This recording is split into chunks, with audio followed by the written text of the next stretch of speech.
الرحمن الرحیم والصلاة والسلام علی رسولہ الکریم وعلی آلہ وصحبہ اجمعین اما بعد۔ میرے محترم بزرگوں، بھائیوں، دوستوں اور عزیزوں اور عزیز طلبہ، اللہ تعالیٰ نے سب سے پہلا رشتہ جو بنایا، جو قائم کیا، سب سے پہلا رشتہ وہ خامد اور بیوی ہے۔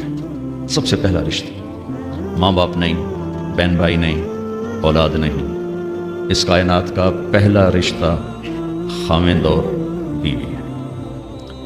اور انسانیت کا آخری رشتہ وہ بھی خامد اور بیوی ہے کہ جنت میں ہر شخص اپنی بیوی کے ساتھ، ہر خاتون اپنے خامد کے ساتھ ابدی زندگی گزارے گی۔ الحقنا بہم ذریتہم، ساتھ ساتھ رہیں گے اولاد، رشتہ دار، لیکن ہر جوڑا اپنی جنت میں الگ۔ تو ابتدائی انسانیت، کوئی گونج ہے آواز میں، گونج کو ٹھیک کرو، آواز گونج رہی ہے۔ تو ابتدا انسانیت کی جس رشتے سے ہوئی وہ خامد اور بیوی، انتہا بھی خامد اور بیوی ہے۔ اور دنیا میں بھی اگر اللہ تعالیٰ ہر ایک کو زندگی دے برکت والی لمبی، ماں باپ کی زندگی لمبی ہو جائے تو اولاد کی جب شادیاں ہو جاتی ہیں تو پھر وہی رشتہ باقی ہوتا ہے۔ وہ تنہا ہوتے ہیں، بیٹیاں شوہر کے ساتھ اور بیٹے اپنی بیویوں کے ساتھ، اور ماں باپ پھر وہی خامد اور بیوی، پھر وہی تنہائی کا رشتہ ہوتا ہے۔ کسی رشتے کے لیے اتنی آیات نہیں اتاری گئیں جتنی خامد بیوی کے لیے اتاری گئی، پوری پوری سورت اور سینکڑوں آیات۔ ماں باپ کے لیے چند آیات، کیا ہے وہ، یہ توق میں نہیں پاؤں۔ ماں باپ کے لیے چند آیات ہیں، اولاد کے لیے چند آیات، رشتہ داروں کے لیے چند آیات، لیکن خامد اور بیوی کے لیے سینکڑوں آیات۔ پورا مضمون چلتا ہے کہ خامد اور بیوی زندگی کیسے گزاریں گے، ان کی زندگی گزارنے کے آداب کیا ہیں، اصول کیا ہیں۔ دو وجہ سے اس کو زیادہ پھیلایا گیا ہے، ایک اس کی اہمیت، ایک اس کی نزاکت۔ اہمیت یہ ہے کہ یہ بنیاد ہے، یہ اگر ہل گئی تو سارا معاشرہ ہل جائے گا، اس پر سارے معاشرے کی بنیاد ہے۔ یہ دو ایسی اکائیاں ہیں جس سے سارے عدد وجود میں آتے ہیں۔ اور نزاکت اس لیے ہے کہ کوئی رشتہ ٹوٹتا نہیں، ماں بیٹے کا، ماں بیٹی کا، باپ بیٹے کا، بھائی بھائی کا، بہن بھائی کا رشتہ ٹوٹتا نہیں۔ خامد بیوی کا رشتہ ایک بول پہ ٹوٹ جاتا، ایک لفظ ہوتا ہے رشتہ ٹوٹ جاتا۔ تو اس لیے اس کو محفوظ رکھنے کے لیے لمبے چوڑے قرآن نے مضامین بیان کیے۔ کسی رشتے کو اللہ نے اپنی نشانی کے طور پہ بیان نہیں کیا قرآن۔ زمین آسمان کو اللہ کہتا میری نشانی ہے، ان فی خلق السماوات والارض، زمین آسمان، واختلاف اللیل والنہار، دن اور رات، والفلک التی تجری فی البحر بما ينفع الناس، سمندر میں بحری جہاز، وما انزل اللہ من السماء من ماء، آسمان سے پانی، فاحیا بہ الارض بعد موتها، زمین کا سبزہ، وبث فیہا من کل دابہ، اللہ کی مخلوق کا چلنا پھرنا، والسحاب وتصریف الریاح، ہواؤں کا ہیر پھیر، موسموں کا عدلنا بدلنا، والسحاب المسخر بین السماء والارض، زمین آسمان کے درمیان بادل، لآیات لقوم یعقلون، بہت بڑی بڑی نشانیاں ہیں۔ تو یہ مضمون قرآن میں کئی دفعہ آیا ہے، من آیاتہ وآیۃ لہم اللیل نسلخ منہ النہار فاذا ہم مظلمون۔ لیکن کسی رشتے کو اللہ نے نہیں کہا کہ میری بہت بڑی نشانی ہے ماں باپ بنائے، میری بہت بڑی نشانی ہے اولاد بنائی، میری بہت بڑی نشانی ہے پوتے پوتیاں نواسے نواسیاں بنائے، اس جگہ نہیں، بہن بھائی بنائے۔ زمین آسمان کو اپنی نشانی کا بہت بڑی نشانی، اانتم اشد خلقا من السماء افلا ينظرون الى الابل كيف خلقت والى السماء كيف رفعت والى الجبال كيف نصبت والى الارض كيف سطحت والشمس وضحاها والقمر اذا تلاها والنهار اذا جلاها والليل اذا يغشاها والسماء وما بناها والارض وما طحاها ونفس وما سواها۔ یہ سب اللہ اپنی نشانیوں کے طور پر مخلوق کو ذکر کرتا ہے۔ ایک رشتے کو اللہ کہتا ہے کہ یہ بھی میری بہت بڑی نشانی، اور اس کو بڑی نشانیوں میں لے کر آیا۔ من آیاتہ ان خلقکم من تراب، کتنی بڑی اللہ کی نشانی ہے کہ ہم نے تمہیں مٹی سے بنایا۔ واقعی من آیاتہ، ایک آیت چھوڑ رہا ہوں، من آیاتہ خلق السماوات والارض، کتنی بڑی نشانی ہے زمین آسمان بنائے۔ واختلاف السنتکم والوانکم، کتنی بڑی نشانی ہے، رنگ الگ زبانیں الگ. من آیاتہ منامکم باللیل والنہار، میری کتنی بڑی نشانی ہے، سلاتا ہوں اٹھاتا ہوں. وابتغاؤکم من فضلہ، رزق کی تلاش میں تمہیں لگاتا ہوں. من آیاتہ یریکم البرق خوفا وطمعا، میری کتنی بڑی نشانی ہے، بادل، بجلی، بارش، گرج، چمک، کڑک. من آیاتہ ان تقوم السماء والارض بامرہ، میری کتنی بڑی نشانی ہے کہ زمین آسمان قائم ہیں. یہ جو میں نے آیات پڑھی ہیں، اس میں میرا آپ کا ذہن برابر چل رہا ہے کہ ہاں بڑی نشانی، آسمان بڑی نشانی، زمین بڑی نشانی، زبانوں کا مختلف ہونا بڑی نشانی، رنگ روپ کا مختلف ہونا بڑی نشانی، زمین، بادل، بجلی، بارش، کڑک، سب بڑی نشانی. اب میں وہ آیت پڑھنے لگا جو میں نے چھوڑ دی، جو شاید یہ طلبہ علماء کے ذہن بھی اس طرف بہت کم گیا ہو. من آیاتہ ان خلق لکم من انفسکم ازواجا لتسکنوا الیہا وجعل بینکم مودۃ ورحمۃ ان فی ذلک لآیات لقوم یتفکرون.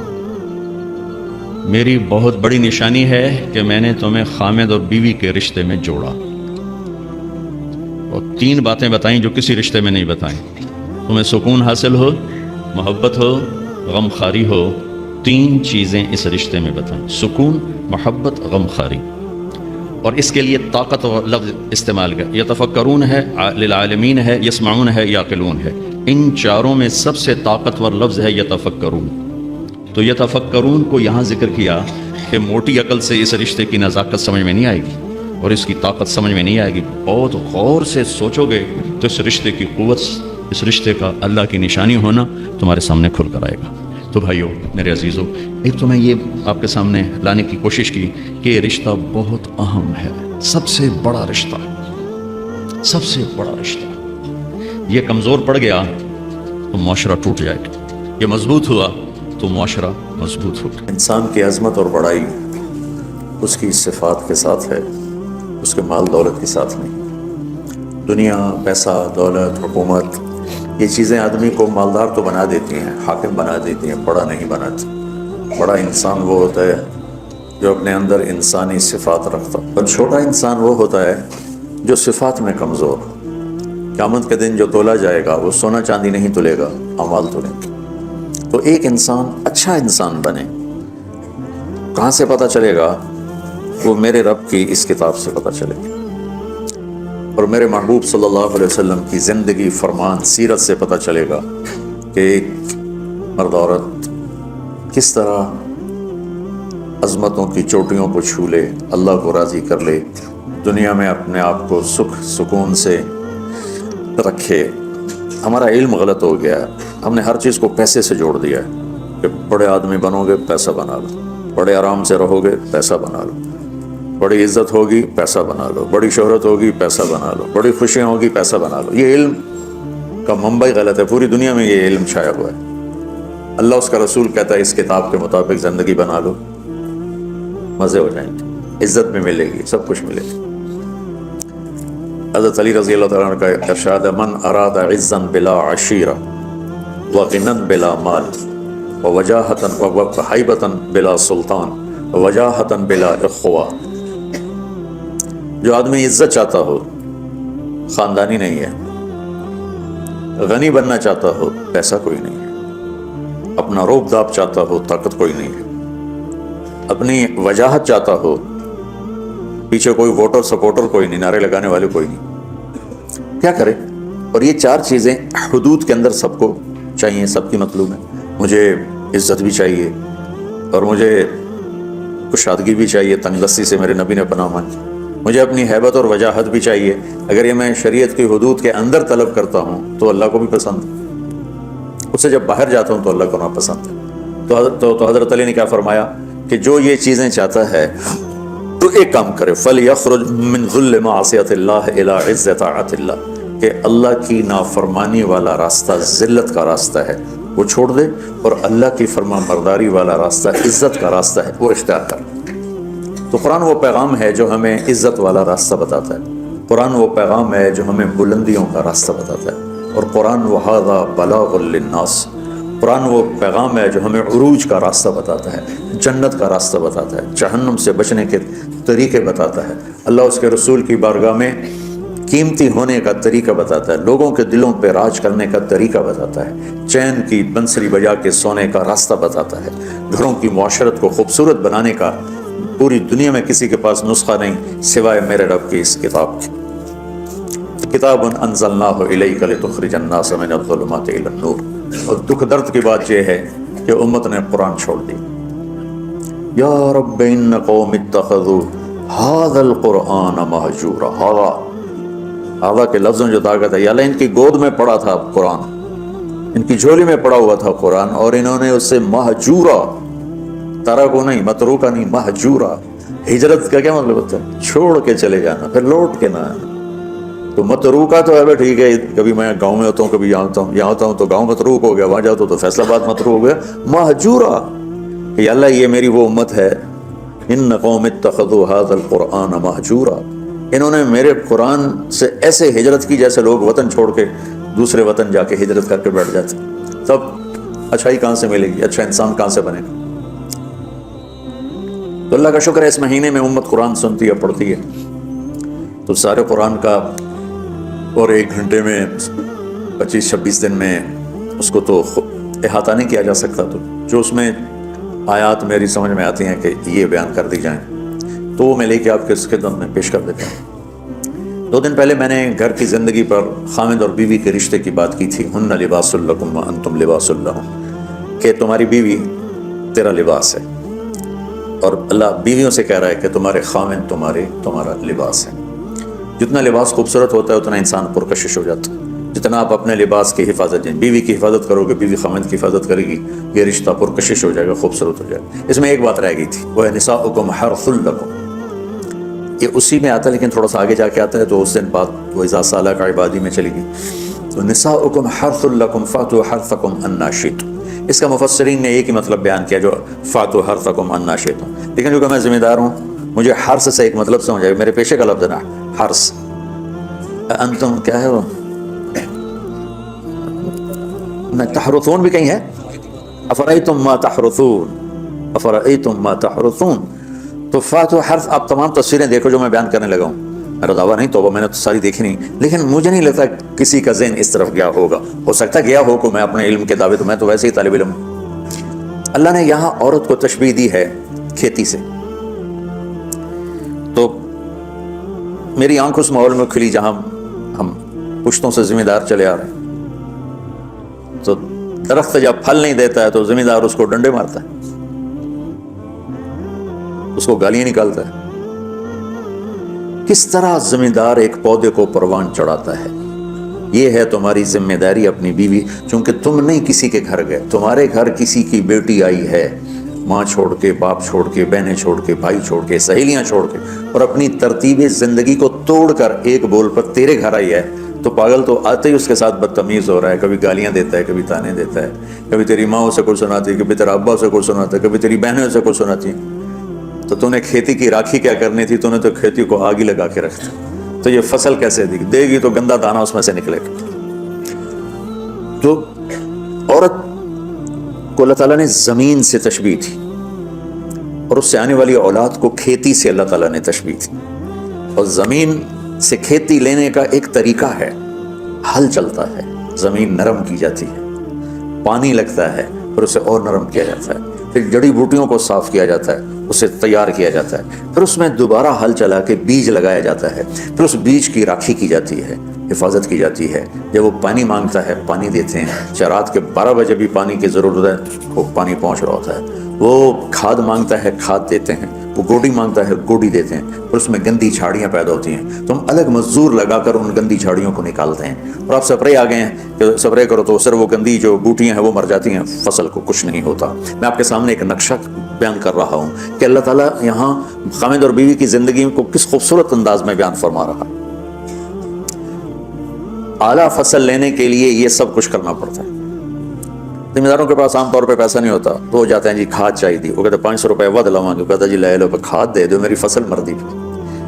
تو پھر اسے سپرے کرنا ہوتا ہے تو اس کے پاس پیسے نہیں ہوتے، پھر وہ سپرے والے کے پاس جائے، یہ نہیں کہتا پیسے کو نہیں دفع کرو، آپ پہ ہوندی تو ہوئے نہیں ہوندی تو نہ ہوئے، ایسا پاگل کوئی ذمہ، چاہے 1 ایکڑ کا ہو چاہے 100 ایکڑ کا ہو۔ پھر وہ کہتا ہے جی کھاد چاہیے دی، یوریا، وہ کہتا وہ سپرے کی دوا چاہیے ہوگا ڈبے دے پیچھے 200 روپے زیادہ لواں گا, اچھا جی لے لے جی چلے کپا آ جاندی میں دے دیواں گا. وہ ادھار پہ مہنگا سامان اٹھاتا ہے اور اس کی ضرورت کو پورا کرتا ہے. وہ گندم کو یہ نہیں کہتا, کپاس کو یہی نہیں کہتا میرے کو پیسہ کوئی نہیں, میں نہ تینوں پانی لا سکنا, نہ کھاد دے سکنا, نہ سپرے کر سکنا. تو پھر مکھیاں ہی مارے گا, روٹی تو کوئی نہیں لبنی. عورت کی زمین میں محبت کا حل چلاؤ, اپنے رات کے آنسوؤں سے اس کو پانی لگاؤ, اپنے اخلاق کے ذریعے سے اس میں بیج ڈالو, پھر اس کو عزت دے کر احترام دے کر اس فصل کی آبیاری کر اس کو اوپر چڑھاؤ. اس میں جو گندی جھاڑیاں ہو گئی, کبھی یہ ادھر سے گندا آئے گا, کبھی ادھر سے گندگی آئے گی, کبھی ساس کی طرف سے, کبھی سسر کی طرف سے, کبھی بہنوں کی طرف سے, کبھی لڑکی کے ماں باپ کی طرف. بعض لڑکی کے ماں باپ ایسے بے وقوف ہوتے ہیں کہ اپنی بیٹیوں کا گھر اجاڑ دیتے ہیں, شادی کرنے کے بعد بھی بیٹی کو اپنے حکم پر چلانے کی کوشش کرتے ہیں. تو خاوند کہاں برداشت کرتا ہے؟ شادی کے بعد بیوی پر ماں کا حق نہیں ہے, باپ کا حق نہیں ہونے کا مطلب ہے کہ پہلے اب خاوند کا حق ہے, پھر ماں باپ کا حق ہے. ماں کچھ کہے, خاوند کچھ کہے, تو اسے خاوند کی اطاعت کرنی ہے, ماں کی نہیں, ماں کی نہیں. لیکن کچھ والدین ایسے ہیں جو اپنے بیٹیوں کو برباد کر دیتے ہیں, پیچھے سے ڈوریں ہلا ہلا ہلا. ایسے کیسز چھوڑے ہیں. زیادہ جو مسئلہ ہے وہ سسرالی مسئلہ ہے. تو اس میں وہ جو گندی جھاڑیاں پیدا ہوتی ہیں نا, ان کو وہ سلیقے سے نکالتا رہے, نکالتا رہے, نکالتا رہے, نکالتا رہے, اور اس کی حفاظت کرتا رہے. یہ جو آموں کا باغ لگتا ہے نا, تو چھوٹا ہوتا ہے, جب سردیاں آتی ہیں تو اس کو ہم کور کر دیتے ہیں سارے. پہلے اس کے اوپر چونے کا سپرے کرتے ہیں, چونے کا, کہ اس کے پتوں کے اوپر ایک تہ جم جائے, اور اس کے تنے پر بھی چونا لگاتے ہیں تاکہ ٹھنڈک اندر نہ جائے. پھر اس کو یوں کور کر دیتے ہیں کہ اندر سردی نہ جائے. اتنی حفاظت ایک چھوٹے سے پودے کی جاتی ہے, تب جا کر وہ پروان چڑھتا ہے. اور سب سے بڑا پودا انسان ہے, اور سب سے قیمتی دھرتی ماں ہے, اور سب سے قیمتی رشتہ خاوند اور بیوی ہے. اور آج کے خاوند بیوی کو ماں کی گالیاں نکال رہے, بہنوں کی گالیاں نکال رہے, جیسے وہ خرید کے کسی لونڈی کو خرید کے لیں. کسی کی بیٹی ہے, کھیتی, تم لوگ دورے والے اب جا رہے ہو, ہماری شادیاں ہو گئیں, تو اللہ کے واسطے بچوں بدتمیز نہ بننا اپنی بیویوں کے ساتھ. یاد رکھنا میری باتوں کو. وہ جو گیت تم نے سنا نہیں میری عمر بھر کا ریاض تھا, میرے درد کی تھی وہ داستان جسے تم ہنسی میں اڑا گئے. کہیں ایسا نہ کر دینا میری باتوں کا. اگر اپنی زندگی کو خوبصورت دیکھنا چاہتے ہو, عالیشان دیکھنا چاہتے ہو, اپنے اخلاق اچھے کر لو. چونکہ بیوی کی بات ہو رہی, ورنہ ہر رشتے میں اسی کی ضرورت. ماں کا رشتہ ہے, محبت دینی پڑے گی. باپ کا رشتہ ہے, محبت دینی پڑے گی. بہنوں کا رشتہ ہے, بھائیوں کا رشتہ ہے, اولاد کا رشتہ ہے. اگر اولاد پر ہی ڈنڈے برساؤ گے تو تم سے متنفر ہو جائیں گے. میرے نبی نے کبھی یوں اپنے نواسوں کو ٹچ بھی نہیں کیا تھا, ایسے بھی نہیں کیا تھا. وہ روزانہ جا کے ان کو ملتے, سینے سے لگاتے, اپنی نسبتوں کو منتقل کیا حسنین کی طرف. بعض نصیحت نہیں کی.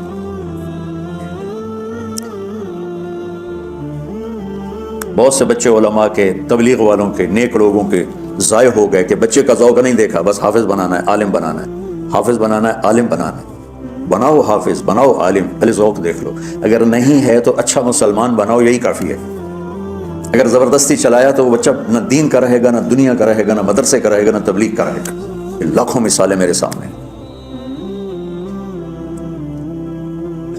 تو اولاد پر بھی جبر کرو گے تو باغی ہو جائیں گے. ایک ہمارے ساتھی نے اپنے بیٹے کو حافظ بنایا, وہی تبلیغی زور, بچے کو تمنا نہیں ہے, انہیں بنایا. جو اس سر نکل آیا اس کا اور اس کی شادی ہونے لگی, تو اس کے والد نے کارڈ چھپوایا, حافظ فلاں فلاں. انہیں سارے کارڈ جلا دی. جلانے کا مطلب پھکوا دیا کہ نئے سرے سے کارڈ چھپاؤ اور حافظ کا نام کٹاؤ, حافظ کا نام کٹا کے میرے کارڈ چھپاؤ. یہی فیصل آباد کا واقعہ. تو تمہارے ساتھ عالم کا لفظ لگا ہوا ہے, تم کہو گے میری اولاد بھی عالم ہو.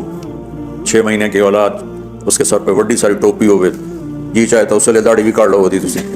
تو اتنے اتنے بچوں کے سر پہ ٹوپیاں چڑھائی ہوتی ہیں. ان کی فطرت کی زندگی, ان کو کھیلنے دو, انہیں ٹائم دو, انہیں دیکھو یہ کدھر موڑ رہے ہیں, جس طرف ان کا دھارا جا رہا ہے.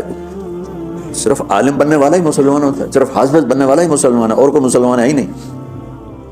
اللہ نے ہمیں جو دعا سکھائی ہے, رب حب لی من الصالح, رب حب لی من العلماء تو نہیں کہا, رب حب لی من الحفاظ بھی نہیں کہا, من الصالحین. نیک ہونا ضروری ہے, عالم ہونا ہو گیا تو ٹھیک ہے, نصیب کی بات ہے, بہت اعلیٰ چیز. حافظ بن گیا بہت اعلیٰ چیز, لیکن زبردستی کراؤ گے پچھتاؤ گے. زندگی کے تمام شعبوں کو زندہ کرنا.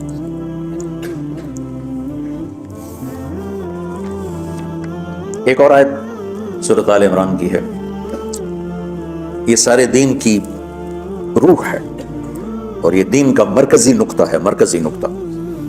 جیسے گاڑی ہوتی ہے نا، اس کا بیلنس کیا جاتا ہے تو پھر وہ صحیح چلتی ہے۔ اس کا ایک نقطہ ہوتا ہے، اس پر آ کر چاروں ٹائروں کو ایک جیسے زاویے پر جمع کرنا ہوتا ہے، پھر وہ صحیح چلتی۔ اگر وہ بیلنس آؤٹ ہو جائے تو وہ سوزوکی ہو یا لینڈ کروزر ہو، وہ سیدھی نہیں چلے گی، کبھی یوں ہو جائے گی، کبھی یوں ہو جائے گی، کبھی یوں، وہ خود بھی تھکے گی اور مسافر کو بھی تھکائے گی۔ تو ہر چیز کا سینٹر پوائنٹ جب صحیح ہوتا ہے تو چیز صحیح چلتی ہے۔ اسلام کا جو مرکزی نقطہ اور پوائنٹ ہے وہ نرمی ہے، شدت نہیں، وہ نرمی ہے۔ وہ عبادات اور باقی ساری چیزیں اپنی اپنی جگہ پر، لیکن ان سب کو جوڑنے والی جو چیز ہے وہ نرمی ہے۔ یہ میں نے کہاں سے لیا؟ میں ایک دفعہ جا رہا تھا پاناما، تو سورہ کہف کو دیکھ کے پڑھ رہا تھا، ویسے مجھے یاد ہے میں دیکھ کے پڑھ رہا تھا۔ تو جب میں ولیتلطف پر پہنچا تو حاشیے میں لکھا تھا نصف القرآن۔ تو میں ایسی تھوڑی دیر سوچ میں پڑا کہ یہ اللہ تو قادر ہے، یہاں کوئی لفظ لا سکتے تھے اللہ تعالیٰ، یہ کیوں لائے ولیتلطف؟ حد سے زیادہ نرمی کا معاملہ کرنا۔ وہ جو روٹی لینے میں گیا ترکی میں، ترسوس ایک جگہ ہے جہاں اردن والے بھی دعویٰ کرتے ہیں کہ یہاں تھے اصحاب کہف، میں نے وہ بھی دیکھا ہے، اور ترکی والے بھی کہتے ہیں میں نے وہ بھی دیکھا ہے۔ تو ترکی والا قرآن کی تعبیر سے زیادہ جوڑ کھاتا ہے، اردن والا جوڑ نہیں کھاتا ہے۔ اس کا ولیتلطف، اے بھائی کوئی بھاؤ تاؤ کے چکر میں نہ پڑنا، بڑی نرمی سے پیار محبت سے روٹی لے کے آجا، بھوک لگی۔ اور صیغہ مبالغے کا ہے، تلطف، تفاعل، مبالغہ اور تکلف۔ تو تمہارے اندر اگر سختی ہے پھر بھی تم با تکلف نرمی کرو، تمہارے اندر شدت ہے پھر بھی اپنے اوپر نرمی طاری کرو۔ تو یہاں سے مجھے یہ بات سمجھ میں آئی کہ پوری شریعت کا سینٹر پوائنٹ قرآن ہے، اور قرآن کا سینٹر پوائنٹ نرمی ہے، ولیتلطف۔ اب ہمارے ڈانٹ ڈپٹ کو بزرگی سمجھا جاتا، ڈانٹ ڈپٹ کو تربیت سمجھا جاتا۔ استاد شاگرد کو ڈانٹ رہے ہیں، پیر مریدوں کو ڈانٹ رہے ہیں، امیر مامور کو ڈانٹ رہے ہیں، والدین اولاد کو ڈانٹ رہے ہیں، اور میرا لگ رہا ہے نرمی۔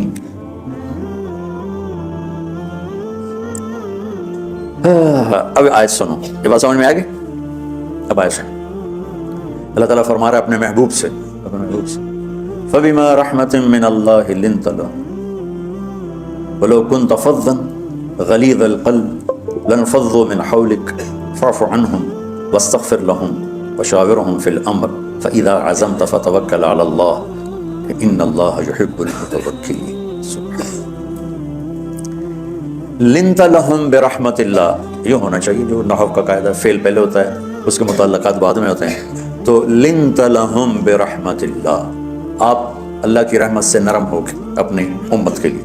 لیکن اللہ تعالیٰ نے فَبِمَا، اللہ نے اپنے نبی پر جتنے احسان قرآن میں بتلائے ہیں، أَلَمْ يَجِدْكَ يَتِيمًا فَآوَىٰ وَوَجَدَكَ ضَالًّا فَهَدَىٰ وَوَجَدَكَ عَائِلًا فَأَغْنَىٰ أَلَمْ نَشْرَحْ لَكَ صَدْرَكَ وَوَضَعْنَا عَنْكَ وِزْرَكَ الَّذِي أَنقَضَ ظَهْرَكَ وَرَفَعْنَا لَكَ ذِكْرَكَ إِنَّا أَعْطَيْنَاكَ الْكَوْثَرَ هُوَ الَّذِي أَيَّدَكَ بِنَصْرِهِ وَبِالْمُؤْمِنِينَ۔ اب قرآن میں دیکھو، وَكَانَ فَضْلُ اللَّهِ عَلَيْكَ كَبِيرًا، اللہ نے قرآن میں اپنے نبی پر جو احسان کیے وہ بتائے اور جتلائے کہ ہم نے آپ کے ساتھ یہ کیا، یہ کیا، یہ کیا، یہ کیا۔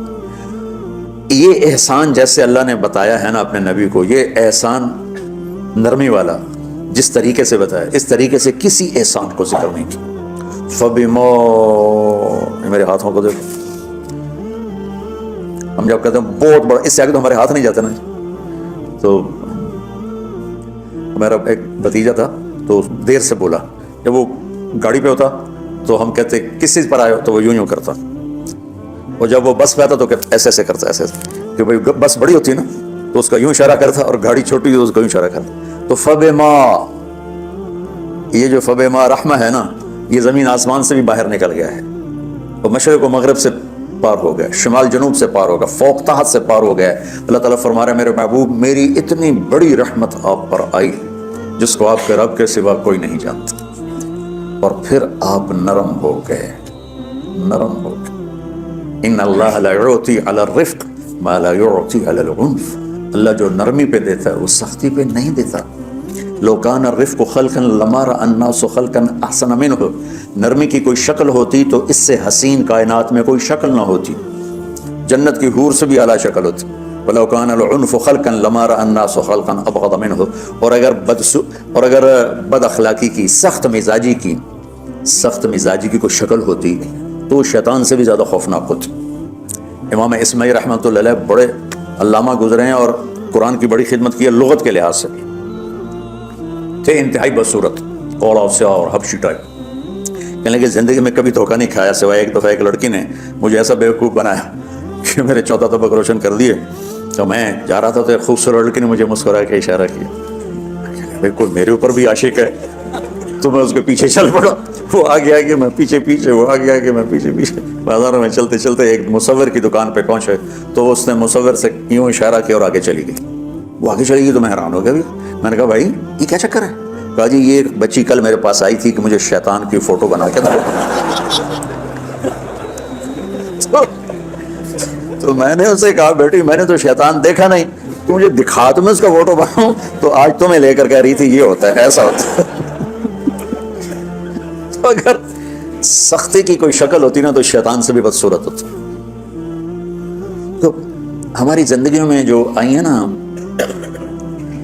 رکاوٹیں، اس کا کوئی بڑا سبب نہیں ہے، یہ اسباب ہیں چھوٹے چھوٹے مل کے بڑے ہو، زبان کی شدت، بول کی شدت، نظر کی شدت، تانے تشنیع، مار پٹائی، اس نے ہمارے رشتوں کو تار تار کر دیا۔ اور میں قربان جو میرا اللہ تعالیٰ کہہ رہا ہے لو كنت فظا غلیظ القلب، اگر آپ کی زبان میں شدت ہوتی، آپ کے مزاج میں شدت ہوتی، لانفضوا من حولک، انفضوا کا مطلب بتایا تھا نا کل پرسوں، بھگ دوڑ مچ جانا، پیچھے مڑ کے نہ دیکھنا۔ معلم محمد مصطفیٰ جیسے ہوں صلی اللہ علیہ وسلم، اور طلبہ اصحاب رسول جیسے ہوں۔ محمد الرسول اللہ، سورہ فتح، اللہ نے یوں ایک آیت محمد الرسول اللہ والذین معہ، یہاں محمد اللہ کے رسول ہیں، یہ دعویٰ ہے کہ یہ میرے رسول ہیں۔ تو پوچھنے والا پوچھتا ہے کہ اس کی دلیل کیا ہے؟ تو اللہ کہتا ہے اس کے ساتھیوں کو دیکھ لو، ایسے ساتھی صرف نبی کے ہوتے ہیں اور کسی کے نہیں ہوتے۔ والذین معہ، معیت بہت بڑا شرف ہے۔ اور وہ کیسے ہیں؟ اشداء علی الکفار ہیں، رحماء بینہم ہیں۔ وہ کیسے ہیں؟ تراہم رکعا سجدا، کوئی سجدوں میں گڑ گڑا رہا، کوئی رکوع میں گڑ گڑا رہا۔ اور اخلاص ایک باریک چیز ہے جس کو موت سے پہلے ہم دعویٰ نہیں کر سکتے کہ میں جو کچھ کر رہا ہوں اخلاص سے کر رہا ہوں، لیکن وہ اتنے اللہ کے قریب ہوئے کہ اللہ نے ان کے اخلاص کی خود گواہی دی، یبتغون فضلا من اللہ ورضوانا۔ میں صرف قرآن سے صحابہ کو بتا رہا ہوں، تتجافى جنوبهم عن المضاجع يدعون ربهم خوفا وطمعا۔ میرے نبی کے ساتھ چلنے والے صحابہ کیسے ہیں؟ راتوں کو اٹھ اٹھ کے روتے ہیں، بستروں سے جدا رہتے ہیں۔ کیسے ہیں؟ كانوا قليلا من الليل ما يهجعون، رات کو بہت تھوڑا سوتے ہیں۔ وبالاسحار هم يستغفرون، اور پھر سحری کے وقت توبہ استغفار کرتے ہیں۔ یہ کیسے ہیں؟ يؤثرون على انفسهم ولو كان بهم خصاصة، خود بھوکے رہ کر یہ اوروں کو کھانا کھلاتے ہیں۔ یہ کیسے ہیں؟ لقد رضي الله عن المؤمنين اذ يبايعونك تحت الشجرة فعلم ما في قلوبهم۔ یہ کیسے ہیں؟ یہ قرآن صرف بتا رہا ہے کہ صحابہ، آخری بات درجہ بندی کی، لا يستوي منكم من انفق من قبل الفتح وقاتل۔ میرے محبوب آپ کے صحابہ کے دو ہیں جماعتیں، ایک وہ ہیں جو فتح مکہ سے پہلے ایمان لائے، اور ایک وہ ہیں جو فتح مکہ اور اس سے آخر تک ایمان لائے۔ یہ جو بعد والے ہیں نا، یہ پہلے والوں کے برابر نہیں ہو سکتے، اللہ نے فرق مراتب رکھا ہے۔ لیکن ایک وعدہ میرا آپ کے ساتھ ہے، وہ کیا ہے؟ کلن وعد اللہ الحسنى، میرا وعدہ ہے آپ کے ہر صحابی کو جنت دوں گا، ہر صحابی کو جنت دوں گا۔ اور یہ پہلی جماعت ہے جن کی حمایت میں قرآن اترتا تھا۔ اور ایک عجیب ہے، ایک لفظ قرآن کا، ایک لفظ، ایک آیت اتری، لا يستوي القاعدون من المؤمنین والمجاہدون فی سبیل اللہ۔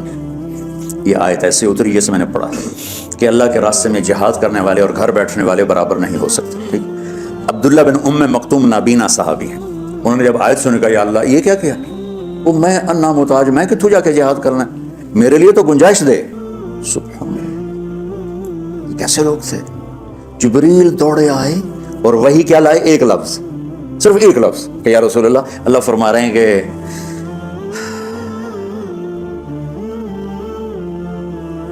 کیا ہے؟ عبس وتولی اذ جاءہ الاعمى، کہا میرے بندے کی فریاد میرے پاس پہنچ چکی ہے، لہٰذا اب اس آیت کو یوں پڑھا جائے، لا یستوی القاعدون من المؤمنین غیر اولی الضرر والمجاہدون فی سبیل اللہ، کہ جو معذور ہیں ان کے علاوہ جو صحت مند ٹھیک ٹھاک ہیں وہ اور جو میرے راہ میں ہیں برابر نہیں ہو سکتے۔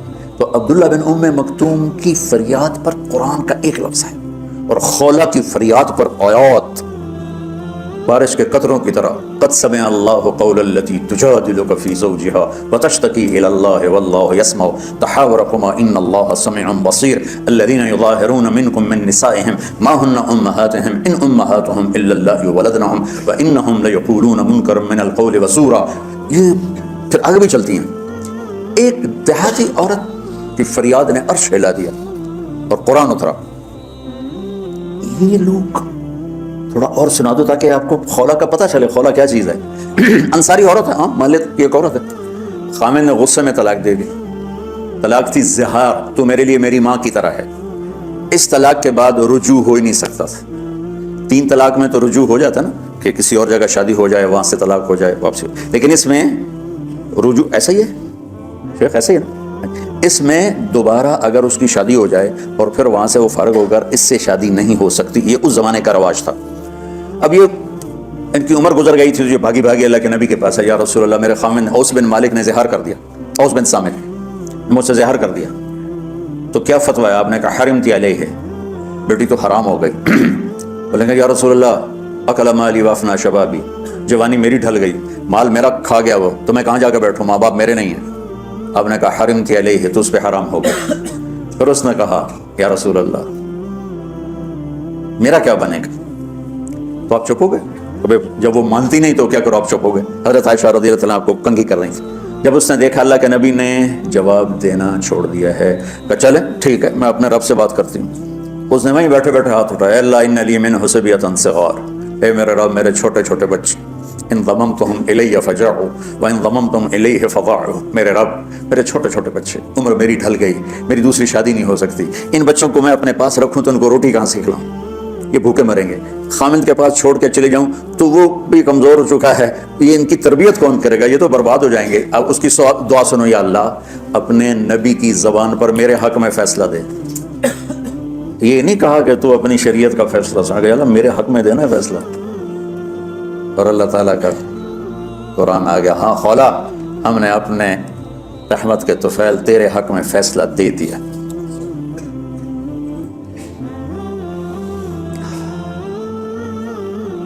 اتنے بڑے مقام کے لوگ، لفظ کیا رہا ہے، لن فضوا من حولی، یہ آپ کو چھوڑ کے بھاگ جاتے۔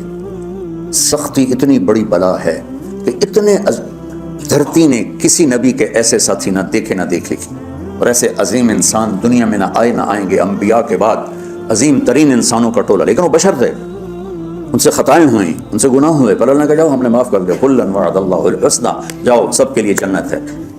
تو میرا اللہ کہہ رہا ہے میرے محبوب، اور اب تھوڑے سے احادیث سے سن لو۔ آپ نے کہا ابو بکر جنتی، عمر جنتی، عثمان جنتی، علی جنتی، طلحہ جنتی، زبیر جنتی، سعد بن ابی وقاص جنتی، عبد الرحمن بن عوف جنتی، ابو عبیدہ بن جراح جنتی، سعید بن زید جنتی۔ بلال جب جنت میں جاتا ہوں تیرے پاؤں کی آہٹ اپنے آگے آگے سنتا ہوں۔ جس نے جنتی عورت کو دیکھنا ہو ام رومان کو دیکھ لے، اور مناقب صحابہ اٹھا کے دیکھو، میرا ایک امتی آئے گا جنت کے دروازوں پر تو 8 دروازے کھل کے کہیں گے مرحبا، ادھر آ جائیں، ادھر۔ سلمان فارسی ایسے ہوئے، یا رسول اللہ کون ہے یہ؟